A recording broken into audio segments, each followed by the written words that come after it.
శ్రీమాత్రే నమః. అందరికీ నమస్కారం అండి. ఈ వీడియోలో 2026 సంవత్సరంలో శ్రావణ మాసంలో నాగుల పంచమి ఎప్పుడు వచ్చింది, ఈ రోజు ఎటువంటి విధి విధానాలు పాటించాలి అనే పూర్తి సమాచారం వీడియో ద్వారా తెలుసుకుందామండి. అందుకని వీడియోని ఎక్కడా కూడా స్కిప్ చేయకుండా చివరి వరకు చూడండి. ప్రతి సంవత్సరం శ్రావణ మాసంలో వచ్చే 5వ రోజు అంటే శ్రావణ శుద్ధ పంచమి రోజు నాగుల పంచమిని అయితే జరుపుకుంటారు. దీనినే గరుడ పంచమి అని కూడా పిలుస్తారు. స్కాంద పురాణం ప్రకారం సాక్షాత్తు పరమేశ్వరుడే ఈ నాగపంచమి విశిష్టత గురించి వివరించినట్లుగా మనకి పురాణాలు చెప్తున్నాయి. అంతేకాకుండా శ్రీ మహావిష్ణువు ఆదిశేషుని సేవకు మెచ్చి ఏదైనా వరం కోరుకోమంటే అప్పుడు ఆదిశేషుడు భూలోకంలో ఉన్నటువంటి మానవాళి చేత ఈ రోజు పూజలు అందుకోబడాలని వరం కోరుకున్నట్లుగా కూడా మనకి పురాణాలు చెప్తున్నాయి. అందుకే ఈ నాగపంచమి రోజు తప్పకుండా నాగదేవతలను ఆరాధించాలి. అలానే ఈ రోజు గరుడ పంచమి ఎందుకు జరుపుకోవాలనేది కూడా తెలుసుకుందాం.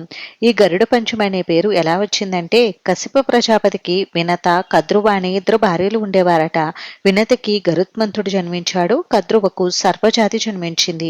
అందుకే సర్పజాతి జన్మించిన శ్రావణ శుద్ధ పంచమి రోజున నాగపంచమిగా పిలుచుకుంటారు. ఇదే రోజున వినతకి గరుత్మంతుడు జన్మించాడు కాబట్టి గరుడ పంచమిగా కూడా పిలుస్తారు.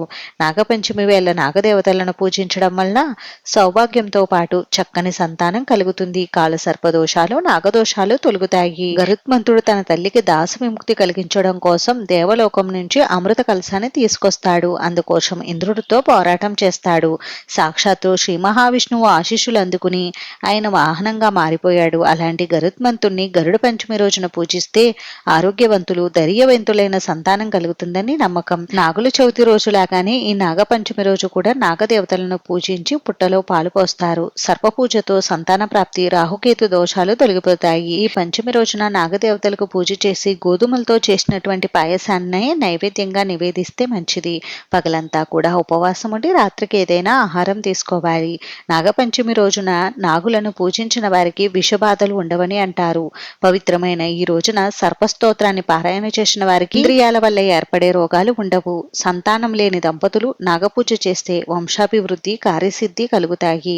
కాలసర్ప దోషాలు, నాగదోషాలు తొలగిపోతాయి. ఈ రోజు నాగదేవతలకు నైవేద్యంగా పాలు, చలిమిడి, వడపప్పు, పానకం, అరటిపళ్ళు, కొబ్బరికాయ వంటివి నైవేద్యంగా సమర్పించవచ్చు. ఈ రోజు జంట నాగులకు పూజ చేయడం వలన కాలదోష, కుజదోష, సర్పదోష నివారణ జరుగుతుంది. సంతానం కోరుకునేవారు ఈ రోజు పుట్టలో పాలు పోయడం వలన వంశాభివృద్ధి కలుగుతుంది. నాగదేవతలకు ఈ రోజు పంచామృతాలతో కానీ ఆవు పాలతో కానీ అభిషేకం నిర్వహించడం వలన సకల భోగాలు ప్రాప్తిస్తాయని ఒక నమ్మకం.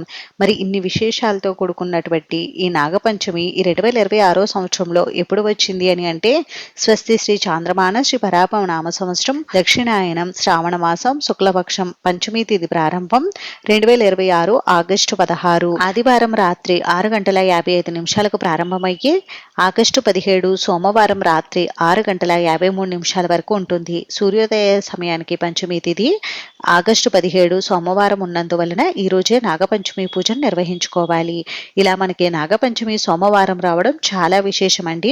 నాగులకు పూజ చేయలేని వారు ఆ పరమేశ్వరుడికి పూజ చేసినా కూడా మనకి ఉన్నటువంటి నాగదోషాలు, సర్పదోషాలు తొలగిపోతాయి.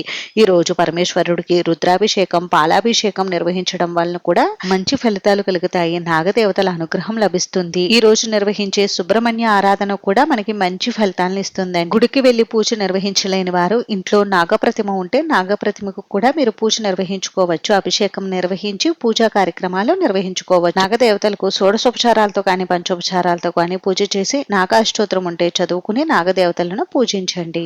అంతేనండి. చూసారు కదా, ఈ వీడియో మీకు నచ్చితే ప్లీజ్ లైక్ చేసి, షేర్ చేసి, సబ్స్క్రైబ్ చేసుకోండి.